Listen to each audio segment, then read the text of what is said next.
From security, ladies and gentlemen, good morning. As a representative of the Philippines, a country deeply committed to promoting gender equality and women empowerment, I'm glad to open this side event on the challenges, opportunities, and experiences of women in law enforcement and the digital age.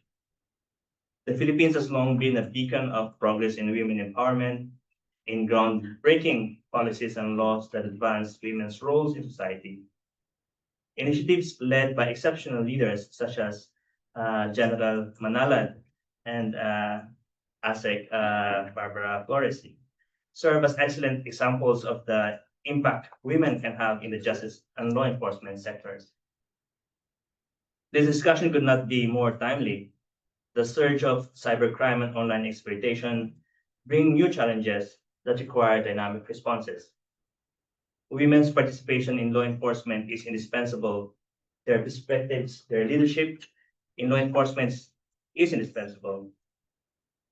They enrich decision-making processes and bring about a deeper understanding of the gender dimensions of crime, especially those that disproportionately affect women and children. As one of the leaders of promoting the Women, Peace, Security agenda, in fact, the Philippines hosted in Manila the International Conference on Women, Peace, Security in October last year. The Philippines reaffirms its commitment to advancing gender-responsive strategies in addressing crime. This event therefore serves as an opportunity to bring together policymakers, law enforcement experts, and advocates to explore how we can break barriers to women's participation and leadership in police work and cybersecurity. Let me conclude by emphasizing that the Philippines remains steadfast in its role as an advocate for women empowerment. So I invite every one of you to have engaged in a lively discussion for today's event. Thank you very much. Thank you, Zoilo. That's and it's really, really good to hear that the Philippines are committed in terms of building on what they've already achieved, which is a massive achievement going forward. And we can all learn from each other. But hopefully, we're going to all learn in here today about what the Philippines are doing. So we're looking forward to that. Thank you. And hopefully, you'll be able to stay with us. Right. Okay. So let's move on. In our panel discussion, we're going to explore a number of issues relevant to our theme today, which is women's participation in policing and cybercrime. And the panel will share their experience and aspirations for the future of women in policing. That's going to be our primary focus. And following the discussion, we're going to have an open forum where all of you will have the opportunity to ask questions, including the people online. So start thinking about the questions you'd like to ask as we go along. And I would ask you if you could keep your questions brief and focused, because if we might have lots of questions, in which case then we can get more questions in and people can have space in the room to participate. And if you're online, I would ask you to use the raised hand function on your screen. And if you're in the room, you can either put your hand up or you can again put it in the chat if you prefer. But either way, we have an opportunity for an open discussion, and we're looking forward to that. And also, if you're online, if you would like to stay in touch with us, I would ask you to put your contact details and your name and any other information you'd like to share with us in the chat box. And if you're in the room, we're going to circulate a piece of paper, and we'd ask you to put those contact details on that piece of paper if you would like to stay in touch. And we will be communicating with you only about the work that we're doing, not about anything else. But we would very much like to stay in touch. Okay, so again, looking at our theme for today, we're looking at how we can strengthen institutional responses to address the underrepresentation of women in online cybercrime and leadership and combating cybercrime. We know that some countries are doing better than others in terms of women's participation. And again, it's something we can all learn in terms of how those that are doing really well are making more progress than perhaps some of us in terms of that are not as so far forward. But we're going to explore why women in policing is important in terms of delivering an effective service. And I was reading the Philippines report, it's the Childlike Annual Report in 2024. And I was horrified when I read that 300 million children worldwide were victims of online sexual abuse and exploitation. And we know that many of those are young women and girls and children. And we are going to take some time today to explore that in our discussion as well, and hopefully find some solutions to the horrific crimes that are happening. So let's move to our panel. Let me introduce them. Online, we have Police Brigadier General Portia Manalad. Yes, good morning. Good morning. Good We can morning. hear Good you. afternoon from the Philippines. Okay, so the Brigadier General is Women and Children Protection Center, Philippine National Police. She's leading that center, and just as a by the side, she's the first female Brigadier General in the Philippine National Police Academy, and she's making history as the first female city director of the Cotabato City Police Office. So welcome, Brigadier General. And then we have in the room with us, Deputy General Prosecutor Pagdilao-Flores, OIC-Executive Director, Philippines Department of Justice National Coordination Center against online sexual abuse or exploitation of children, which is abbreviated to be OIC, which you will hear mentioned today. So try and remember what that abbreviation means, but we will also try and keep repeating it so that we remind ourselves what it stands for. And also child sexual abuse and exploitation materials, which is CESAM. So you'll hear those terms, but that's what they actually mean. And as I say, we'll try and say them in full as often as we can so that we're clear what we're talking about. And we have Lisa Dardis, Gender and Partnerships Expert at the UNODC in the Gender team. And then later we have Inspector Esther Matthew joining us online, and she's going to be making a presentation in terms of her journey from cybercrime into digital forensics. And her full title is Cybercrime Investigator, Digital Forensic Department, Brigadier Directorate, Nigeria. So that's who we have on our panel today, which is going to be made for a very interesting discussion, I'm sure. And also to say to you, I'm not going to give you any more information about them. You have their bios. They were sent out with our invitation. So please, if you want to know more about their significant track records and achievements, have a look at their bios. Okay, so let's start the panel discussion. I'm going to come to you, Lisa. Here I should be. Right, okay. So tell us a bit about your experience and why the participation and of women in leadership in local law enforcement is so important in terms of combating the evolving online crimes. And if you can perhaps, when you telling us about that, draw on some of your resources, projects and so on that have been successful. Okay, so thank you so much. Thank you so much, Embassy of Philippines, for inviting me to be part of this panel. I think this is like a really important discussion. You know, as someone who's been working on gender quite a while, it's nice that, you know, you kind of end up being just in GBV, just in this, but it's really important to start talking about women in specialized law enforcement units. For me, I think a large part of the discussion we've had about women's participation in the security sector and police, we've always kind of come at it from like the rights angle, like women should be there because that's their right for participation, etc. And that's how we started with 1325 and the Women Peace Security Agenda. That was how this discussion started. But I think it's important to remember that when we envisioned the start of Women Peace Security, we also thought about women participating.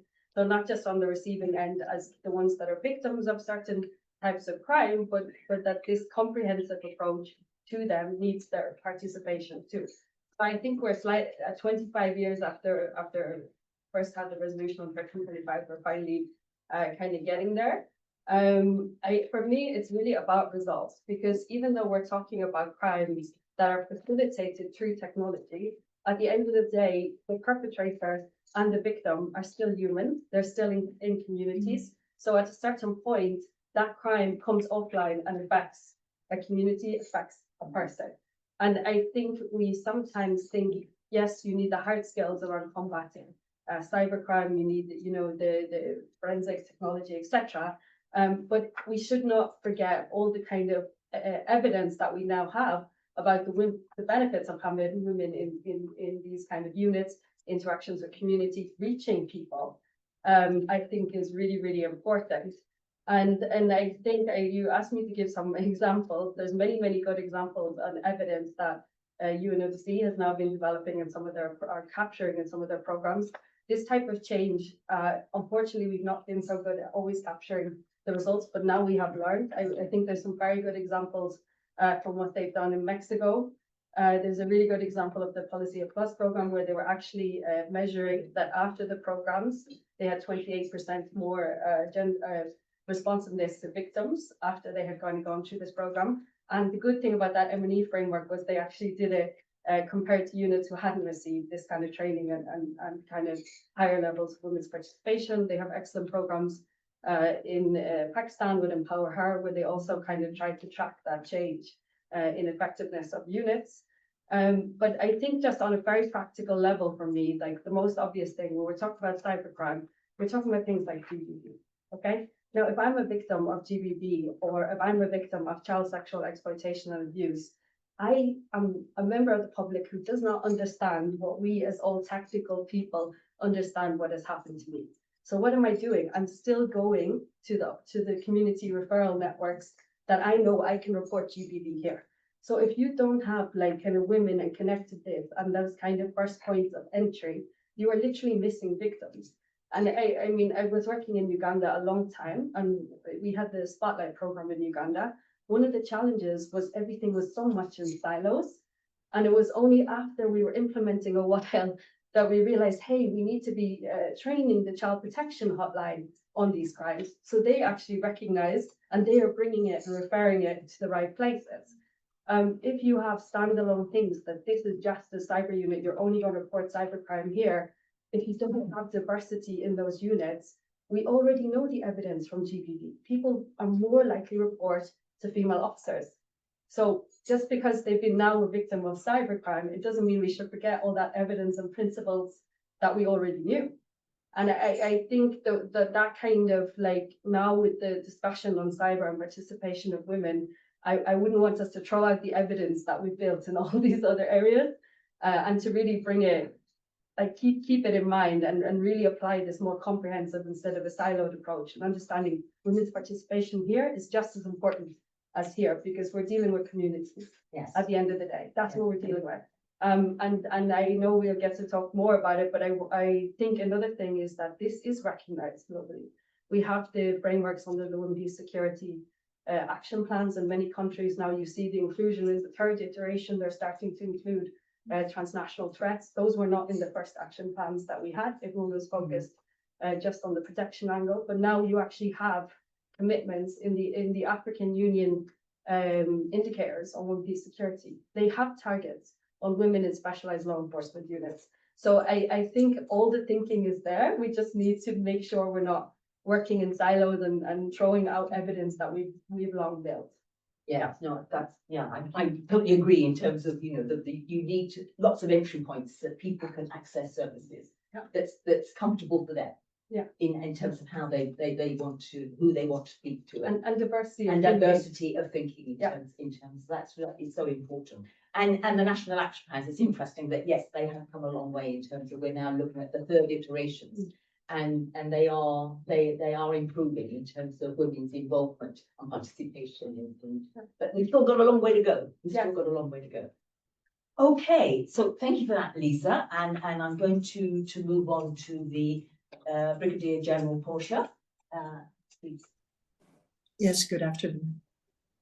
Good afternoon. Okay, can I ask you as a trailblazer, can I ask you to tell us about your journey in policing and the challenges and opportunities that you've experienced and how you kind of built your career to where you are today in terms of delivering the services in the child protection event?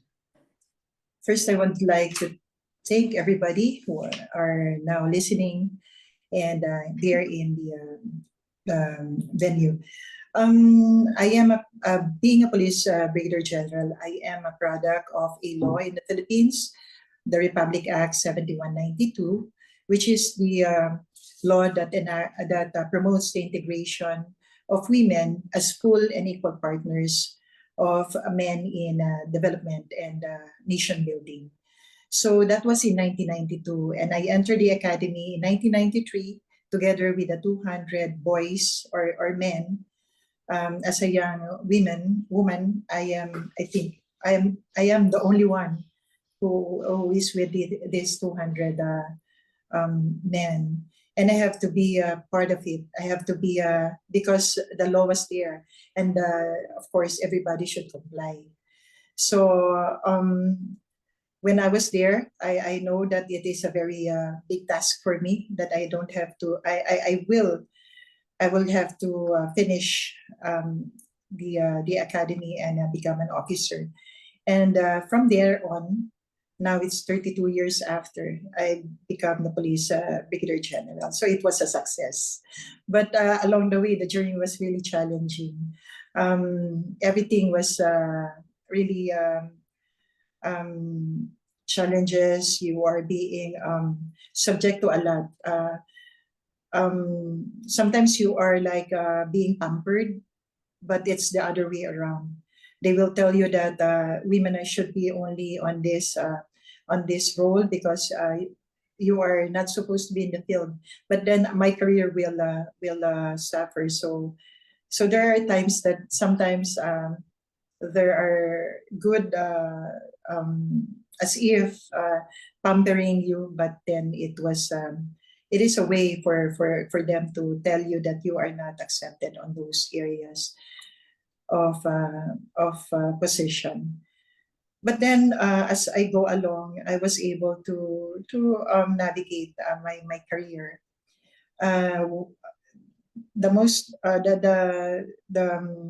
The things that I do when I was already in my career is I always see to it that I know I have enough knowledge. I learn. I was able to train myself before I get positions, before I aspire for something. I get enough knowledge and enough trainings on specifically on the position that I am aspiring.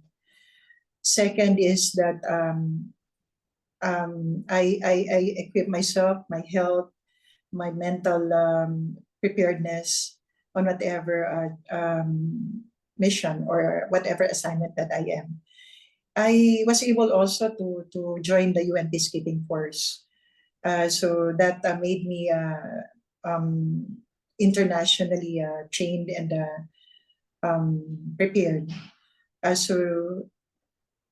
This journey or milestone was not only for me; it is also for those who aspire to become an officer. So now I am here.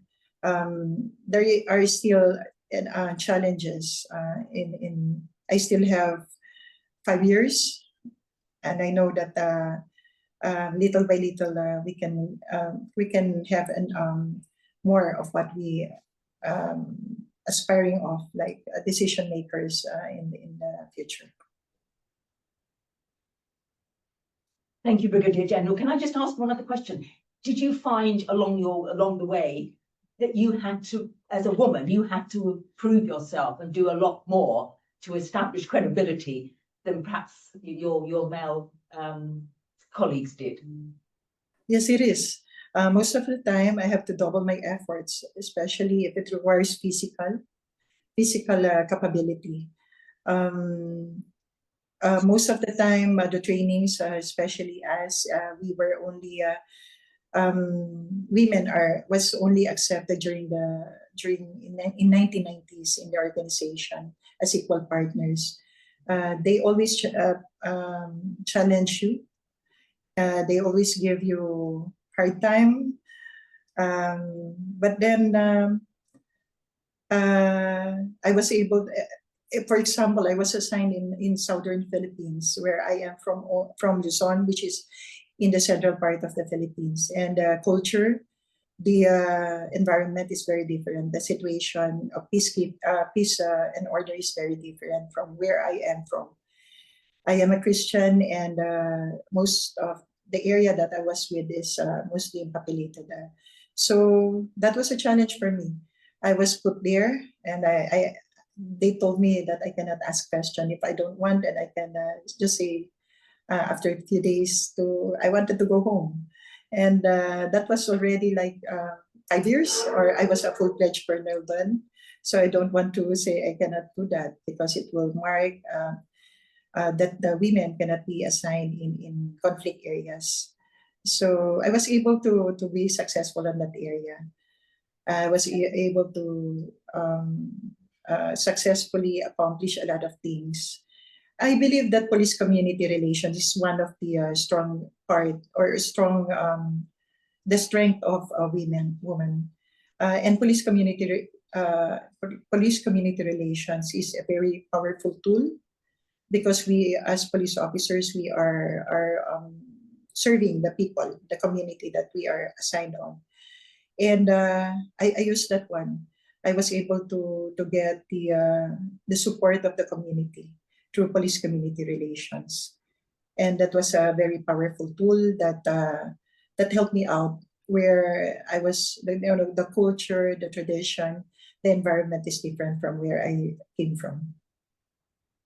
Yes, no, and the important lesson of just listening to you there, the important lesson to young people is that you must believe in yourself, because we can all do these things, and you have to believe that you can do it. Never give up.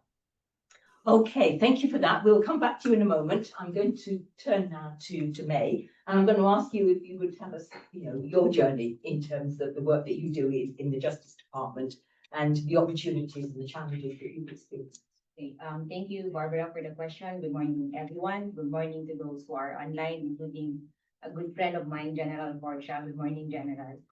Let me start with how I started as a prosecutor. So just a few months after I was appointed as a prosecutor back in 2008, I was tasked to be a prosecutor for a family court to handle all child sexual abuses in that court, which means almost half of the docket at that point. Now, I wasn't assigned that role because I have exceptional litigation skills or because I'm good with children. Because remember, at that time I have very limited criminal litigation experience. The only reason I was selected to handle that role was because I'm a woman, and at that time, there were a few available female prosecutors who doesn't have any court assignments yet.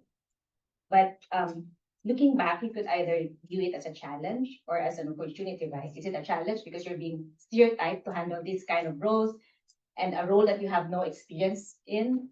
But for me, I viewed it as an opportunity to better my skills and also to be able to give, I believe, empathetic justice to our abused children, especially the very young girls, because the cases I handled then were from acts of lasciviousness to incestuous rape. So I think as a woman, and also at that time I was already a mother of 2 young daughters, so I was able to establish rapport and confidence and trust with the children. Then a few years after that, our region was one of the few regions which formed a regional anti-trafficking task force. And at that time, I was one of the pioneer members, and I was also the only female prosecutor in that task force. And back then, human trafficking was viewed as a woman's issue, because back then they thought that human trafficking only primarily involves the sexual exploitation of women. And so I was also the member who was most immersed in the task force. So it also means, for me, that's also an opportunity, because it also means that I get to have access to specialized training on trafficking.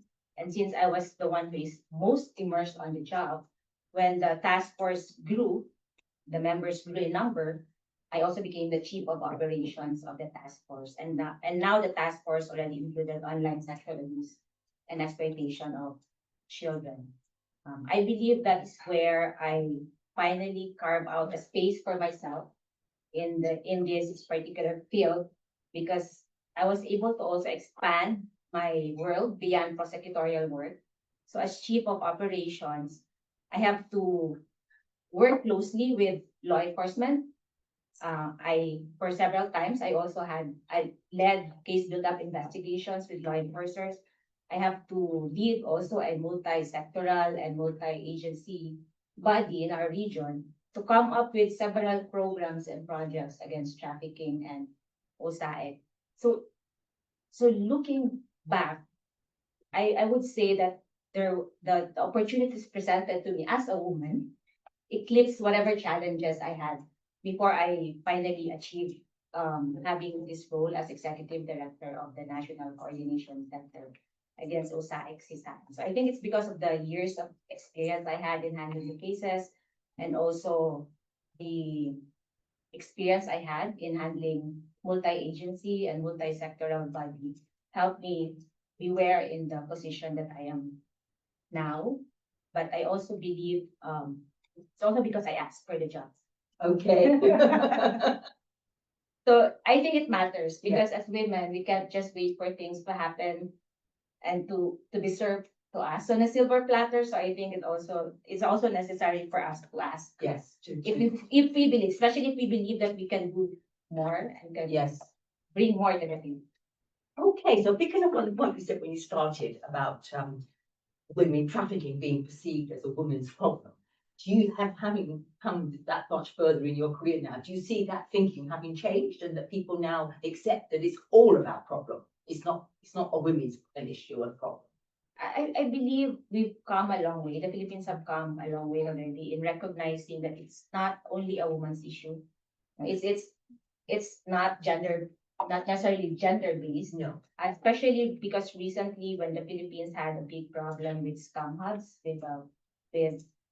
so now they recognize that trafficking also covers labor exploitation, and that in fact there are several men who are victims of trafficking. So it's not like fully, I think when to the public, maybe generally still viewed as a sexual exploitation case, but slowly that kind of thinking is changing. Interesting, because it is something that everybody has to own. It's not any one gender's problem. It's all about problem. Okay, so I'm going to come back to you, Brigadier General Portia, if that's okay. And I was going to ask you if you would talk a little bit about your work at the Women and Children Protection Center, your leadership role and why that's important.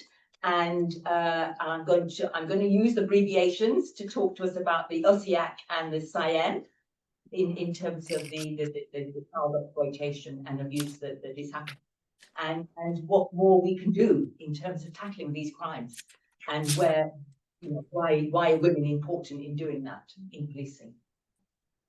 Yes. The Women and Children Protection Center of the Philippine National Police is mandated to counter or to protect women and children against abuse. And also we are mandated as the lead unit for the Philippine National Police for trafficking in person. And one of the case or the crime that is being committed in trafficking in person is online sexual abuse and exploitation of children. We are a member of the Interagency Council Against Trafficking in Person, and we are in coordination with the NCC, CISA, and OSAE. Where ED Executive Director Barbara Flores, May Flores is the head.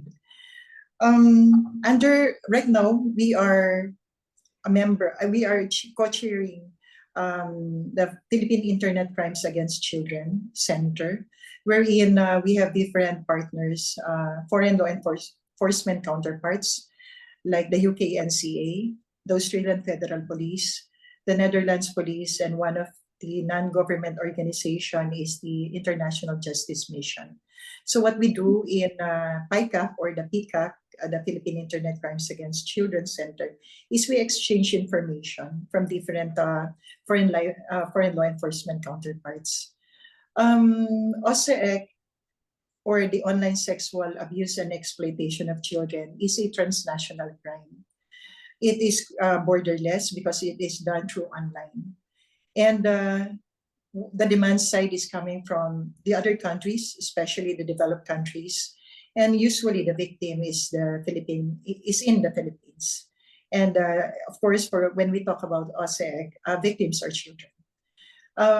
Our children are from 1 month old or days old, being victim, with an average of 11 years old as a victim of this kind of crime. For the past from 2019 to present, we have 337 referrals coming from our partners, 119 operations conducted, 479 rescued victims, 102 arrested persons, 104 filed cases, and 41 convictions. Challenges that we encounter are the following. First, the economic vulnerability of the Philippines. Many perpetrators are family members or close relatives who exploit children for financial gain. Second one is the international demand, which I said earlier, that usually the demand side is coming from the developed countries. And digital accessibility, like the rise of internet connected camera-enabled devices has made it easier for offenders to exploit children remotely. Another one is underreporting and trauma, where victims often face fear, shame, and emotional distress, making it difficult for them to seek help and pursue justice. Usually, we cannot get information from the child if, especially if the one involved in the facilitation of the crime is their parents or their relatives or someone that they trust, whom they trust. Legal and law enforcement challenges also is one of our challenges. Despite the Republic Act number 11930, which strengthens protection against online sexual abuse and exploitation of children, gaps remain in child-sensitive handling of cases. For us, as law enforcement, rescue operation, and rehabilitation efforts is also a problem or challenge. The law enforcement agency also faces challenge in tracking down digital transactions and identifying perpetrators operating across borders. Likewise, financial and tech industry involvement, the financial institutions and tech companies through increased regulation and reporting of suspicious transaction. There are sometimes a problem for us when the tech or the financial industry don't fully cooperate with us. One example of this is Telegram. During the time that we had a case being handled, the perpetrator is outside of the country, the facilitator is outside the country.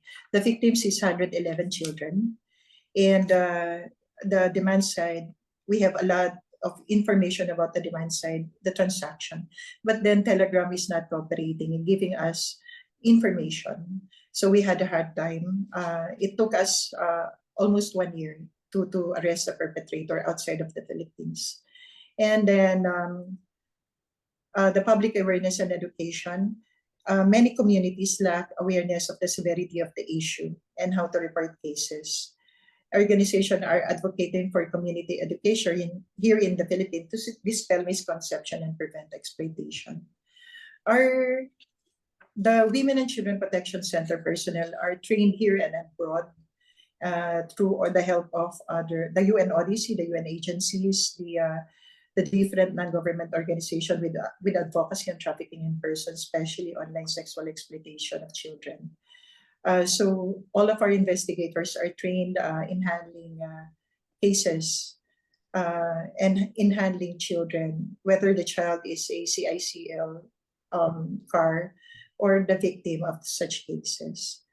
So I see to it that all our investigators are competent to handle these cases because handling children are very, very challenging job.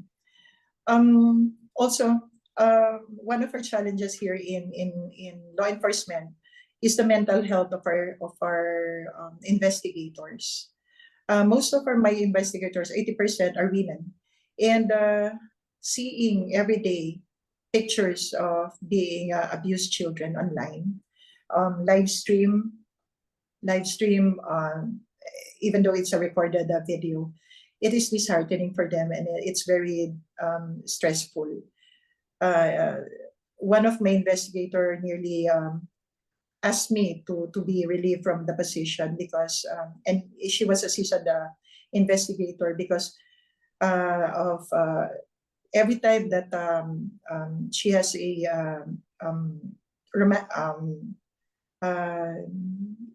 during the intimate of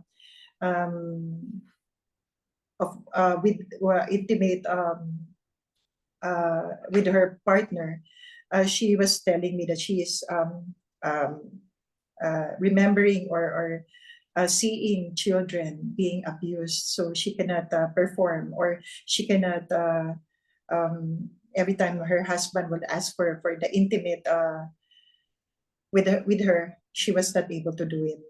So she asked that she will be relieved. So for me, care for the carers is one of the challenges that I really wanted to see, to focus on right now, because we have good accomplishment, we have good partnership, but then investigators are supposed to be handled, or they are enough, they are trained enough, but then of course you cannot say that they can handle this kind of activities or this kind of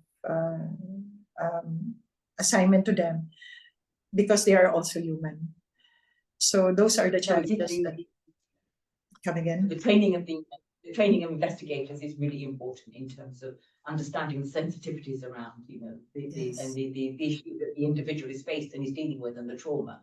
So can I sort of leave it there for the minute, and I will come back to you, and I want you to move across now to May, and perhaps to join up the dots in terms of looking at the same issue from the justice perspective, in terms of how the centre, the police and the centre, if you like, the justice centre, are working together in terms of trying to get to the point of successful prosecutions. And I accept also the point that the Brigadier General made in terms of the importance of international cooperation. I mean, that is so important, and partnership working. But if I could ask you if you could just elaborate a little bit on terms of the Justice Centre and how we get to the prosecution.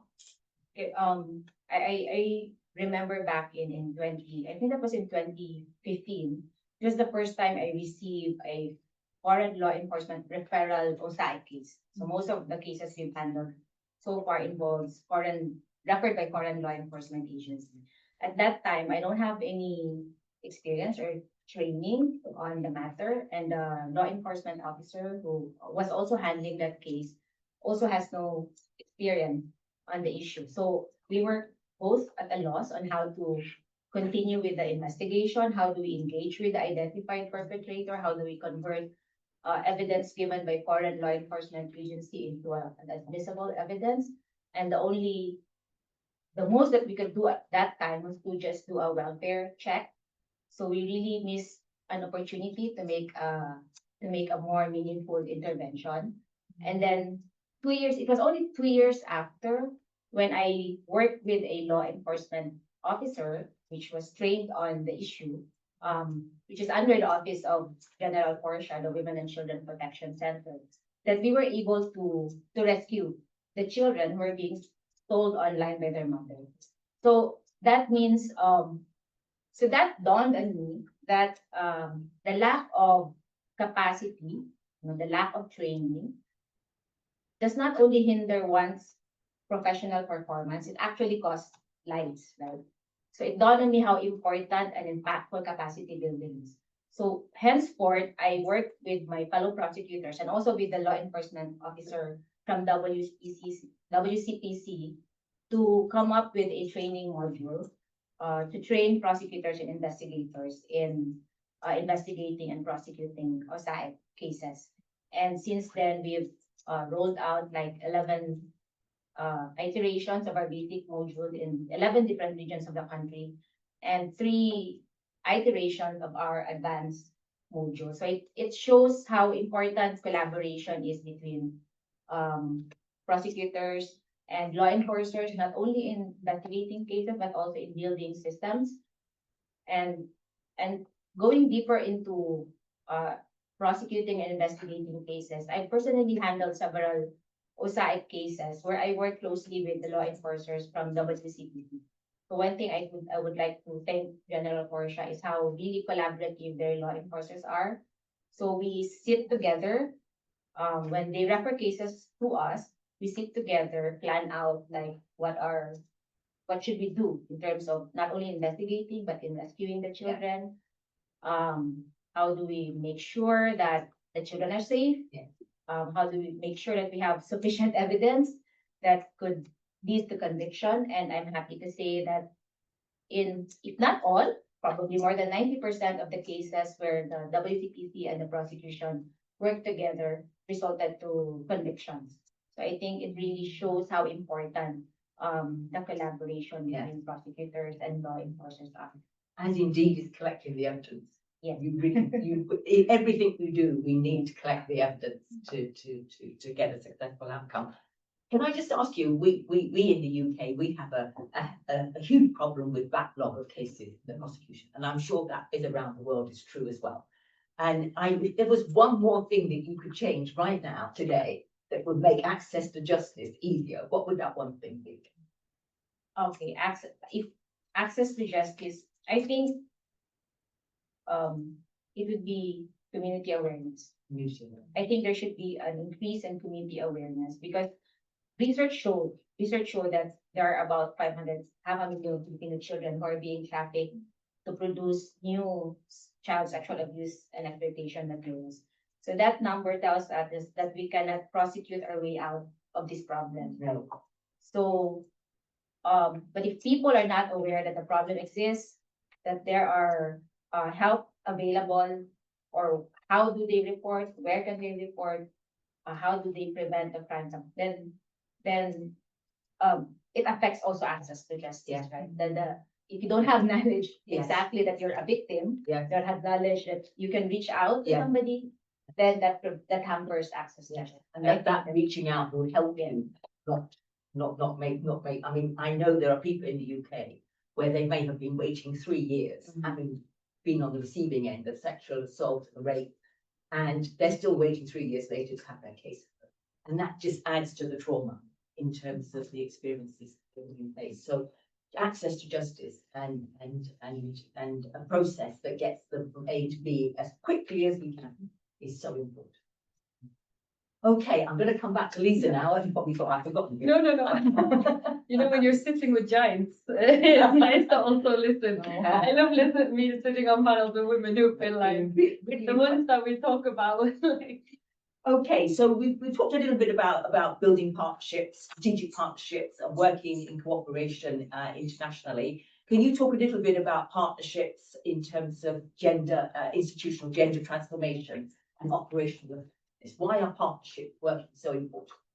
because I mean, I think, you know, both the previous speakers have touched on this thing, but this issue of coordination and breaking siloed approaches is, I just can't underestimate like how important that is. And having worked in different parts of the UN system, you know, I think with the basic principles of good programming and institutional change on gender is that you have targeted and you have mainstreamed.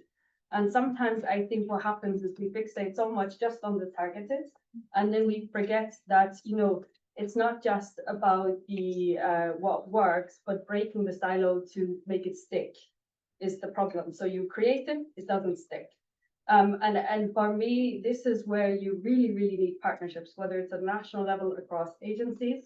I know from my own experience, one of the big problems we had when you looked at, for example, GBV and child protection, kind of more broadly, was that it's hard to imagine, especially when you come from the West, right, that you don't have a system that is fully funded in all parts. And I think this thing of like not realizing that you can have cases, for example, like they mentioned issues of poverty. You are putting people back in community where poverty is still an issue, where you don't have a social protection system, where you don't have shelters, where you don't have this, and then you expect them to wait 3 or 4 years, probably still with the community that put them into this situation of exploitation in the first place. So So for me, it's really important that we take like this, break all these silos. And one of the examples, like I mentioned, I used to work with UN Women, now with UNODC. I think with UN Women, we concentrated so much, and I hope no one is going to shoot me after these comments.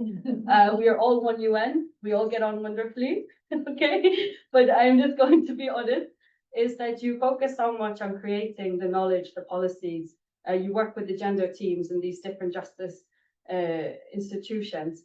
But at the end of the day, justice and security institutions are quite hierarchical and very rigid. So on one hand, you can move so far with a gender unit or even enthusiastic individuals in this hierarchy, but if you don't penetrate it in all these different places and across, it doesn't stick. And I think we now have seen, for me, especially from UN agencies, this type of partnership is really, really important, because you can, and I mentioned I worked on the Spotlight program before. We had UN Women working on GBV. We had UNICEF working on child protection. We had IOM running in and doing trafficking. At one point, we were mapping working groups at a district. We had like 8, 9 different working groups with the same district local government person expected to be in all of them, and we had not connected the system. And I think when I now being with UNODC a while, I think this is actually the beauty with UNODC, because this is where we should be penetrating across. Because I don't think you have another UN agency that has this stretch across specialized law enforcement bodies. Well, I'm not aware of another UN agency working like that. And it's not just UNODC, there's other actors involved. And I think I really like some of the examples. We're now working on a best practices compendium to kind of also communicate and capture, because we are terrible at capturing results when it comes to gender programming. I think a big problem with gender is that we always capture, we did so many activities, we trained so many people, but how do you capture the institutional change? But I think there's some good examples. I'm happy they mentioned this issue of caring for carers, because I saw in a few UNODC programs now they're integrating mental health for law enforcement, which has really positive results, because you underestimate the cost of burnout on institutions. That costs the government when you have such high burnout amongst staff. So that's cost. And you don't think of it investing in it because you think it's a soft thing, but it's ultimately a savings.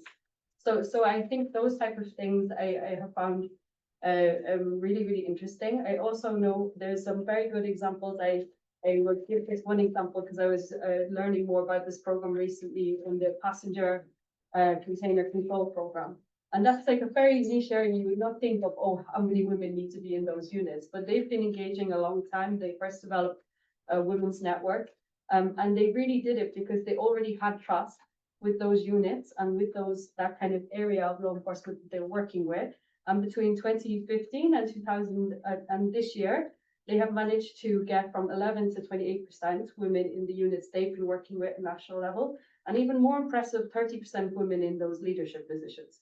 So as much as we need targeted programming, we still need the targeted programming. We still need the gender experts to come in and give us the information, do the thinking. But it really needs to be that if we then make this informational stick, and that for me is like the last link with partnership. How do you make it stick? And that's where it needs to be across the chain. I could speak on this a long time. I get very enthusiastic. But I was already thinking of a lot of things. Doing that work is so important. Yeah. And the UN is such a big bureaucracy.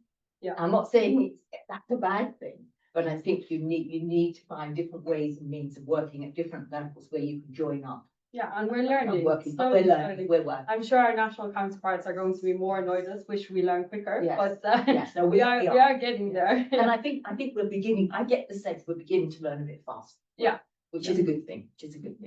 Okay, right. I'm conscious that time is running on, so I'm going to tell you all now that this room is not being used at past. It's vacant, so I'm going to be really naughty, and I'm going to run over time just a tiny bit, because otherwise we're not going to get it all done.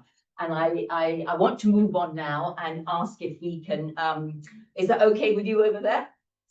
Yeah. Okay. I just thought I'd be honest, because I just didn't want to run over without saying it. And if people have to leave, then I understand. But if you can stay, that's so much the better.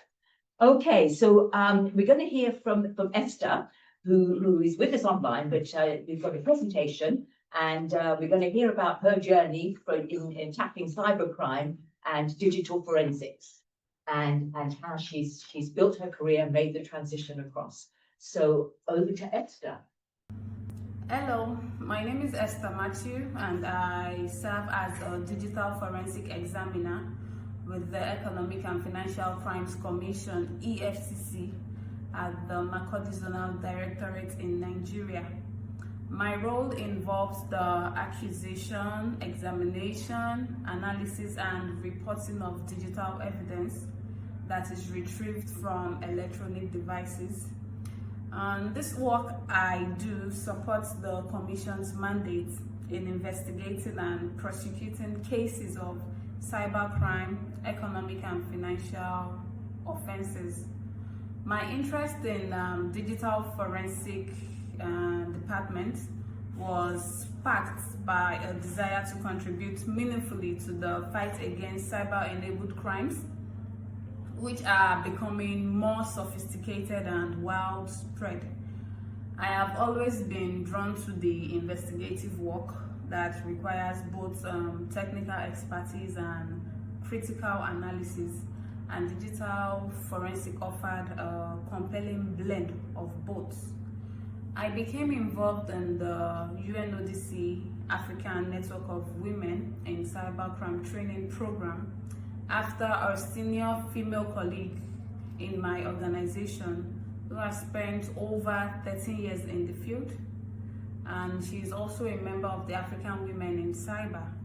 She mentored and urged me to apply for a CyberTrack African Forum 2024, and I was selected for the Criminal Justice Track, which is focused on training and mentoring women in cybersecurity. And being part of this woman-led network like CyberTrack Africa, African Women in Cyber, has really helped me find confidence and solidarity in how, in a field that remains largely male-dominated. In Nigeria, and especially in my region, it is not uncommon for women in tech and investigative role to be underestimated. The mentorship I received within the network from women who had walked the path before me has provided peer support, creating a safe space to develop my expertise and stay focused on impact. While I was transitioning from the cybercrime investigation department to the digital forensic department, I received a training in digital forensic, which was sponsored by my organization, and the training provided practical knowledge and tools that directly addresses institutional gap, especially in the collection, preservation, analysis of digital evidence. Before the training, there were inconsistencies in how digital evidence was managed, sometimes affecting the strengths of cases, and the skills I acquired empowered me to introduce a more structured forensic procedure in my department, which has improved both the quality and the reliability of our investigation. Some of the technical skills I acquired included mobile device acquisition and analysis. I also worked with tools like the Magnet Asium.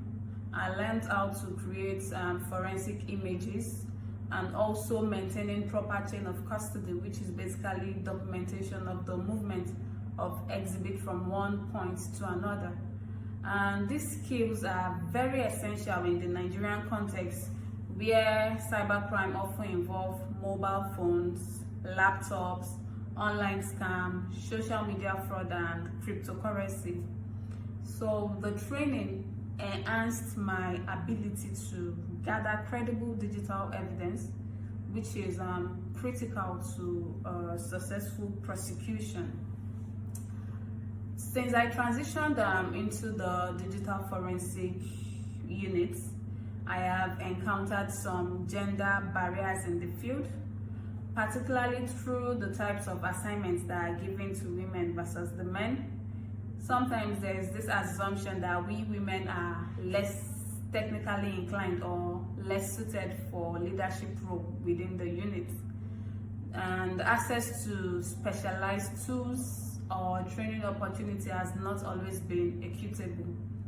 For example, while transitioning into the department, my institution made provision for 14 people to be trained as a magnet certified examiner, and out of these 14 people, we are just 2 females selected. And this experience reflects a broader structural challenges that women face in male-dominated field and highlights the need for more inclusive policies. Being a woman on this field, gender has played a unique role in how I approach and handle certain types of digital evidences. For example, in cases involving sextortion, online harassment, and where the victims are mostly female, they always feel more comfortable speaking to female examiner. In one of the cases I handled, which was the case of a romance scam, the female victim, initially refused to cooperate with the male investigator due to fear and embarrassment. So my presence helped her feel safe and heard, allowing us to collect valuable evidence that led to a conviction. So approaching such case with empathy and discretion really made a significant difference. And based on my experience on this job, I feel there is need for us to create intentional outreach to encourage women to enter the field. Let's start starting as early as the secondary and the tertiary education, creating accessible training program, scholarship and internship opportunities specially designed for women can bridge the gap. It can actually bridge the gender gap. And mentorship, especially by women already in the field, is also very crucial in building confidence and breaking stereotypes. Like I said earlier, I entered the cyber track program sponsored by UNODC as a mentee. But this year I'll be attending as a mentor. So as a mentor for me to contribute my quota. Also, I feel there is need to create policies that promote gender inclusion by ensuring equal access to training, leadership opportunity, and also digital tools. Institutions should adopt and invest in gender-sensitive recruitment. In my region, you will find institutions recruiting close to 500 people to the organization, and out of the 500 you find 30, 20, 10 women being accepted for the job. This actually shows that women are always sidelined and not included properly in this field. Additionally, building internal support systems such as women's network and mentorship program will go a long way in fostering inclusive growth within the cybercrime and digital forensic units. Finally, before I leave, while I personally continue to face and navigate gender-related challenges, I have also witnessed firsthand the power of opportunity, mentorship, and community on this field.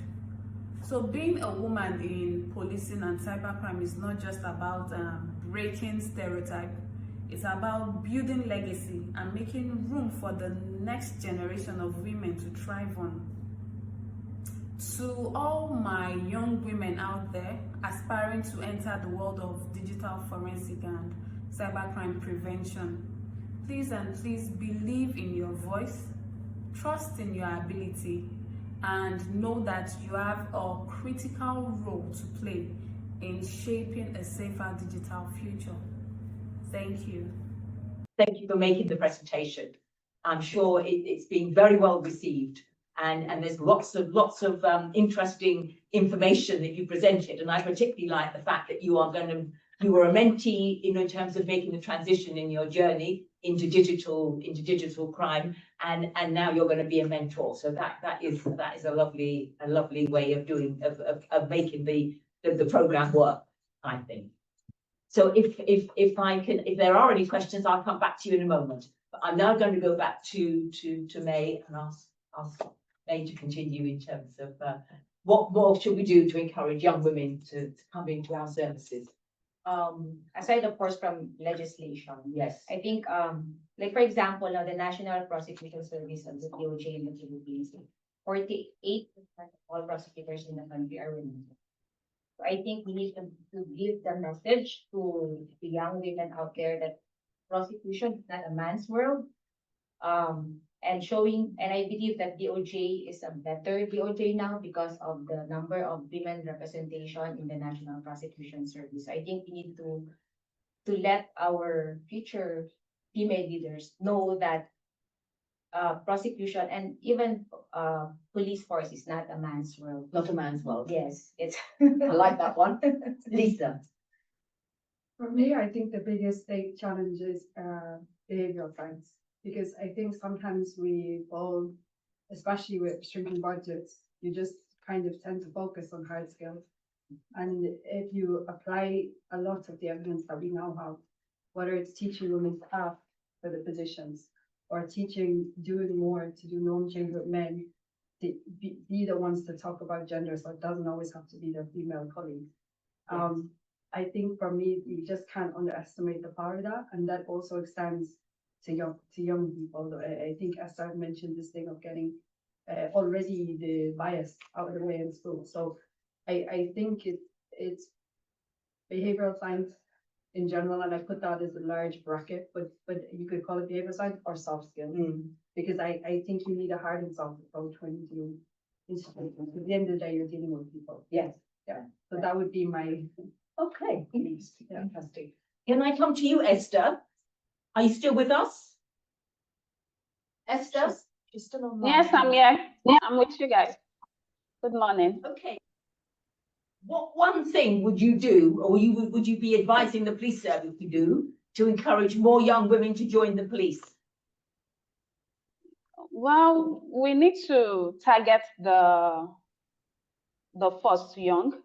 We need to focus more on women-sensitive programs.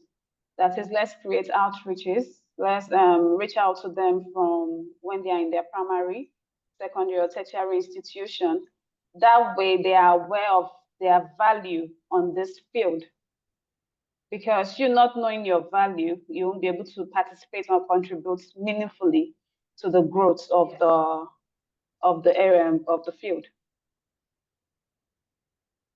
So it's enabling young women to recognize their value and how they can contribute and why it's important that they contribute in terms of the delivery of these.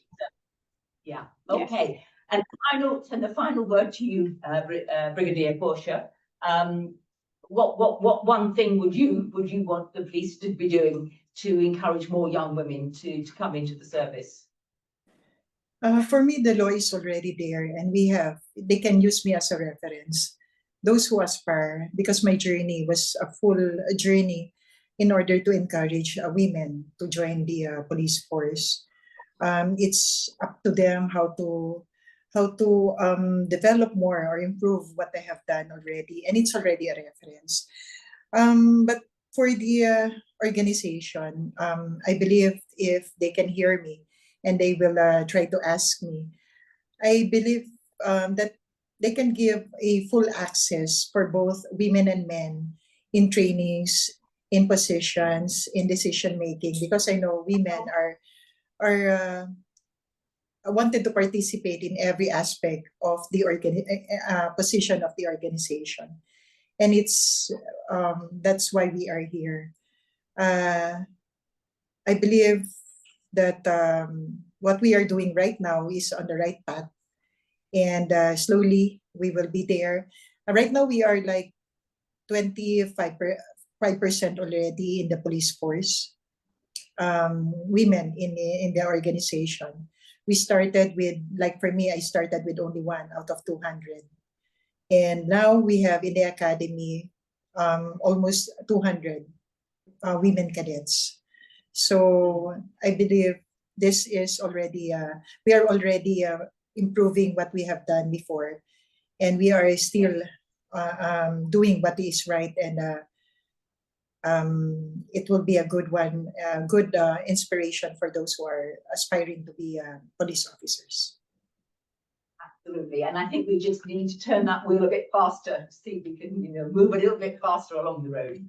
But okay, so I'm gonna draw us to a close now, because I'm conscious that I have run over, and I apologise for that. But I think it's been important, and it's been a worthwhile discussion. And I want to thank all the panel for what has been a really fabulous discussion, very thought-provoking, and a lot for us to take away and think about. And hopefully we'll carry on working together and keep joining up those dots.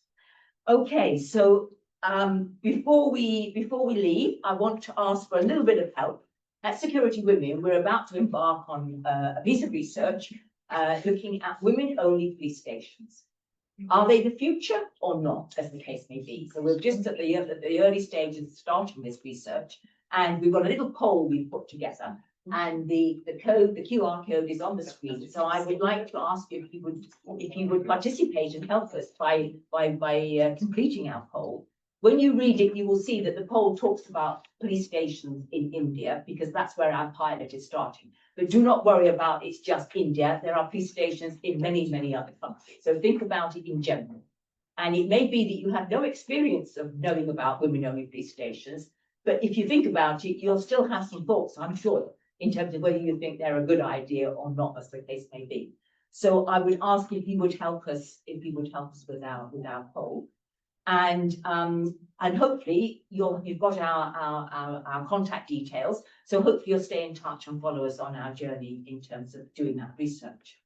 So just to summarize, in terms of reflecting on the discussion that we've just had, that women's participation at all levels in digital security and technology related policy and decision making in policing is crucial, and that inclusive organizations make better decisions.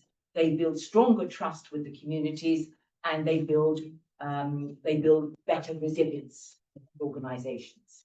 And increasing women's participation isn't just the right things to do, as we've heard today. It is the essential thing to do in terms of making sure that we're delivering services in good services, effective services, both locally, nationally, and internationally. Because again, as we heard from the panel, a multidisciplinary partnership approach, cooperation between countries is absolutely crucial in terms of delivering security and justice. So it just remains for me to say thank you all for joining us today. It's been lovely to meet you, and that we hope you have had a good conference. And for those of you traveling home, like some of us, we wish you a safe journey, and we look forward to staying in touch.